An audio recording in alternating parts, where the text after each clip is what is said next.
Behind a closed annex door at Buckingham Palace, in a room carrying the faint scent of leather and old paper, Princess Anne placed her signature at the bottom of a single vellum sheet.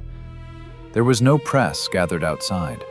No senior staff stood behind her chair. No cameras, no ceremony, no smiling dignitaries waiting to witness the moment. Only a brass desk lamp burning low, an ink pen drawn from a velvet pouch with almost surgical care, and an older woman who had served the crown since childhood, quietly drawing a line beneath a problem that had haunted the House of Windsor for years. The order set before her was not an act of parliament. It was a private royal directive, the kind never meant for the public record, the kind that can alter the meaning of a family tree without ever saying so aloud. Anne read it once, then she read it again. She did not stop to cry. She did not stop to smile. She signed with the calm of someone who had waited years for the authority to do exactly this. Because, in truth, she had. Before we go further into what this decision means for the future of the royal family, and the story behind Anne's quiet but devastating choice, make sure to subscribe so you do not miss a single update. This is not gossip. This is not idle commentary. This is the slow unraveling of a chapter Britain had been told was already over. What followed was not a speech. What followed was silence. And in that silence, a nation began to understand that the monarchy had finally stopped pretending. The document itself carried a name unfamiliar to most viewers, but instantly recognizable to those who study how royal households function behind closed doors. It was known as an instrument of lineage clarification, a private administrative device used only when the sovereign, acting with the advice of senior members of the household, determines that the customary meaning of someone's place in the wider royal lineage requires correction. Lineage, in this sense, did not mean blood. It meant belonging. It meant the public face of who still counted within the working royal story, who received ceremonial precedence, whose children were formally acknowledged in official biographies, whose name continued to appear in the documents the world reads as the shape of monarchy itself. Anne's signature did not erase Meghan Markle from history. It could not do that. What it did was something far more precise. It adjusted, in the careful language of palace paperwork, the official standing of Meghan within the working future of the House of Windsor. From that point forward, her name would appear in royal lineage summaries only as the wife of a prince who had stepped away from public duty, not as an institutional figure in her own right. Her children had already been placed outside the working line of royal life by arrangements quietly settled years earlier. But until Anne's order, a softer language had remained in official biographies. A polite hesitation, a stubborn nostalgia, a refusal on the part of the old guard to place the final period at the end of the sentence. Anne placed that period there herself, and she did so without the king beside her, without William beside her, without Catherine, without Camilla.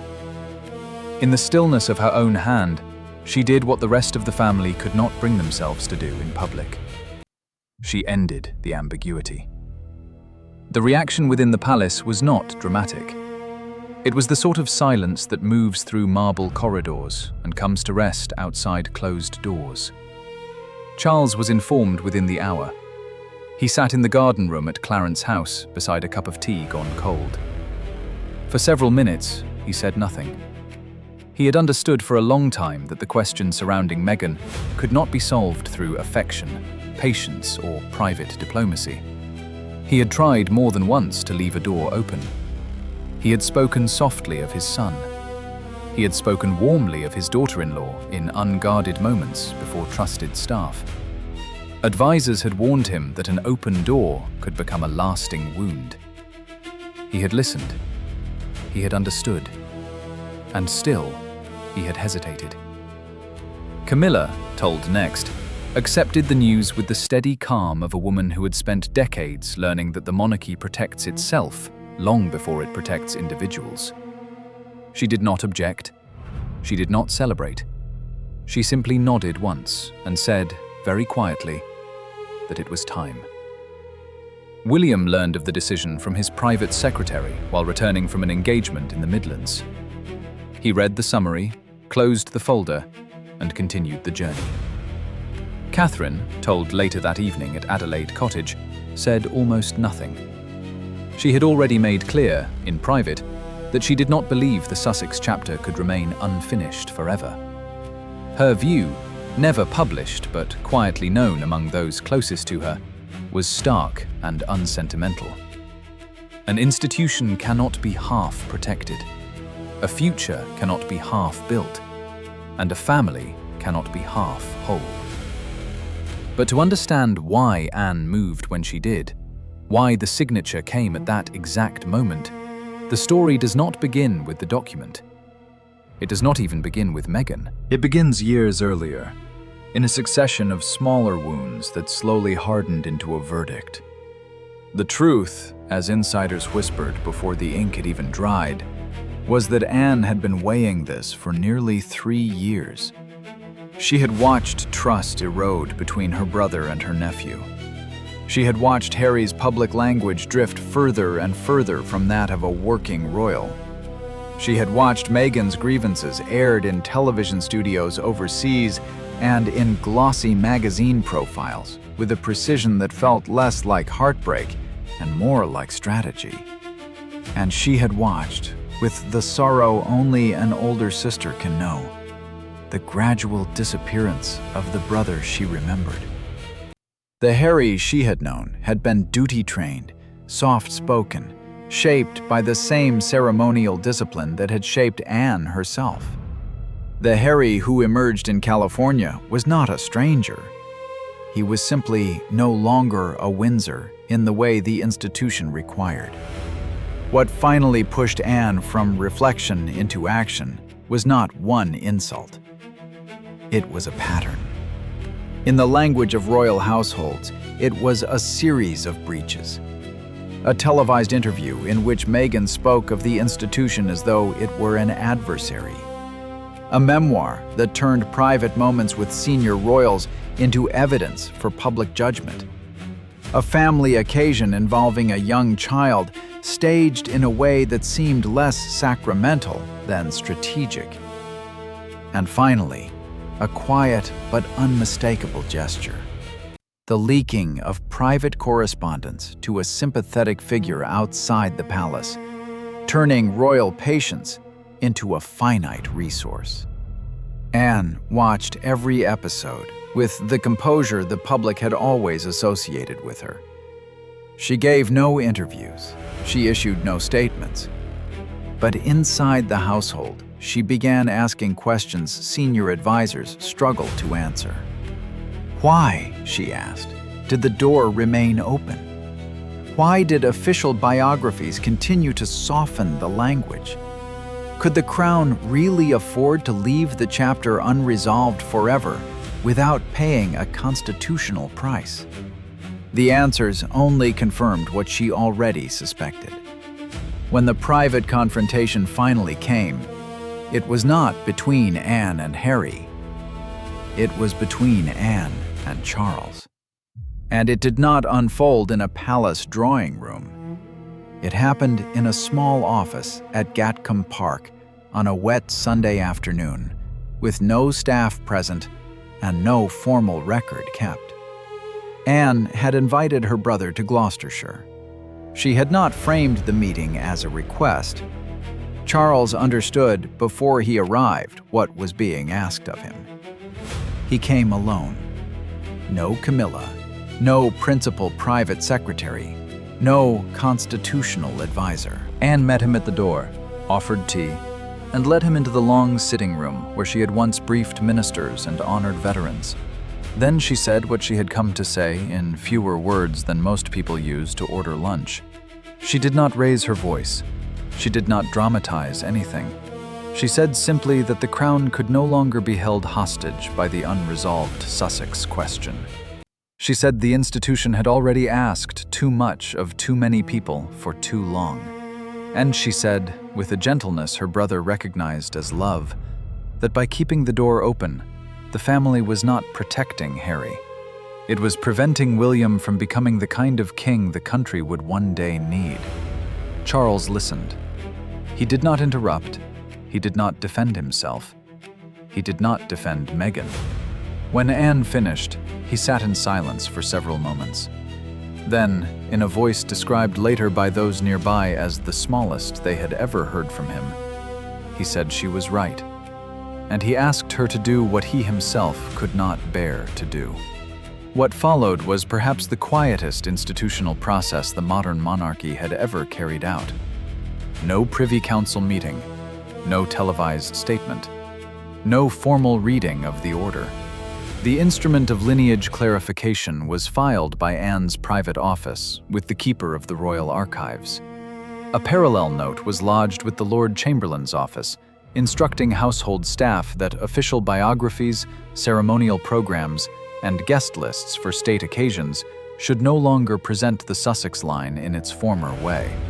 Ceremonial precedence, in the old language of court life, is the order in which members of the royal family are announced, seated, and processed at official events. It is not sentimental. It is code.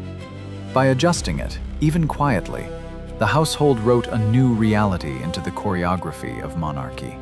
Succession, in the constitutional sense, concerns the legal order by which the crown passes from one sovereign to the next.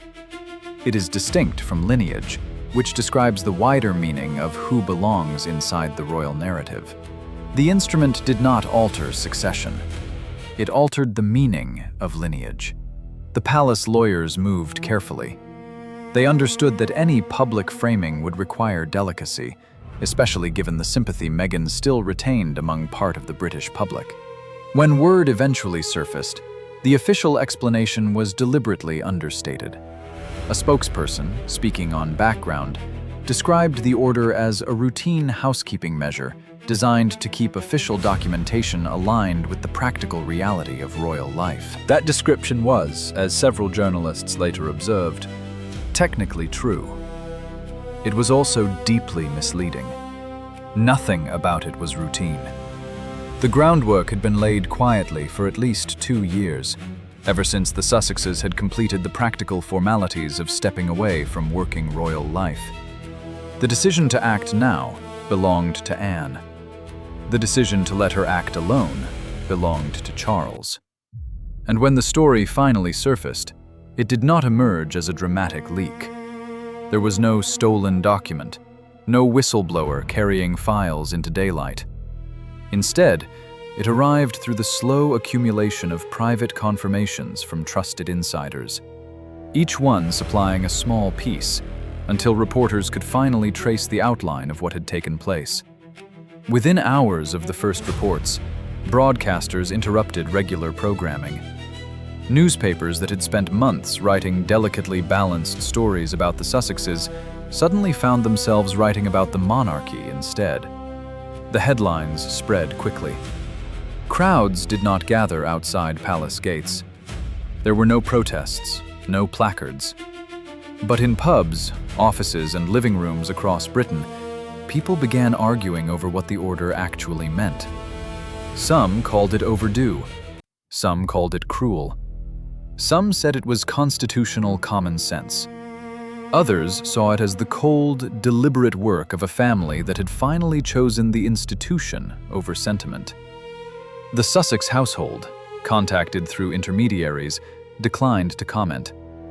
Harry, informed through a brief and formal communication from his father's principal private secretary, reportedly read the message, set it down, and asked not to be disturbed.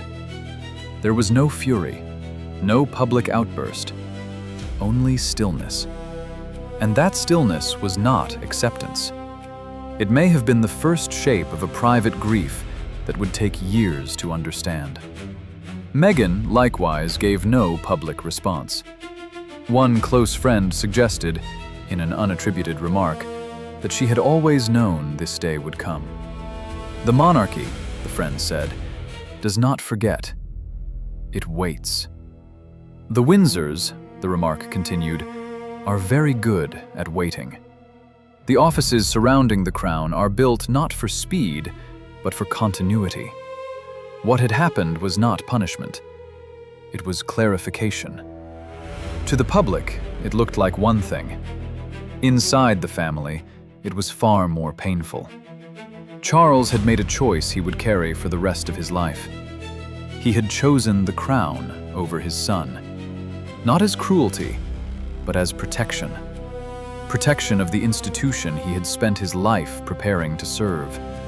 Protection of William, whose future kingship could not live indefinitely with ambiguity. Protection of Catherine, who had too often been left to absorb consequences she had not created. Protection of Anne, who had grown tired of watching her family pretend. And, in some difficult and paradoxical way, protection of Harry himself, whose future beyond the institution could only mean something if the institution remained strong enough to survive him. Camilla had understood this earlier than many. In one of her quietest and most private moments, she had said the monarchy could survive many things, but not the permanent presence of a question it could not answer. The tone in which she said it, one witness later suggested, came closer to relief than anything the modern monarchy had produced in years. The final symbolic moment did not arrive in a studio or a palace courtyard. It came in a small room at Sandringham. Charles and William met there alone in the days after the order had been processed. They did not speak in legal terms. They did not discuss lineage as lawyers would. They spoke instead about preparation. William asked his father what he would need in the months ahead. Charles replied that what he would need most was patience, and that patience in the Windsor sense was not passivity. It was the ability to carry a difficult decision in silence every day without complaint. William nodded. He already understood. The two men sat together for a few minutes without speaking. Elsewhere in the house, Catherine opened a private journal and wrote a single line. It was never shown outside the family. It read simply that the crown had chosen preparation over farewell. That, she wrote, was the Windsor way. Then she closed the journal, went downstairs, and joined her husband for a quiet evening that, in its own restrained way, became the most historic moment of the day. Weeks later, at a small investiture at Windsor Castle, Princess Anne stood beside the king as he presented honors to a line of recipients. She wore the same composure she had always worn, the same economy of gesture, the same measured authority she had carried since youth. And when the time came for her to sign the next page of the official record, the camera held on her for barely a second. No drama, no flash. Just a woman whose loyalty had always belonged to the institution, and whose future had just helped secure its own. And for those who understood everything that had come before, that moment said enough. The family remained wounded. The family remained bound. The crown had chosen preparation over denial. Love and duty could no longer continue in the same shape.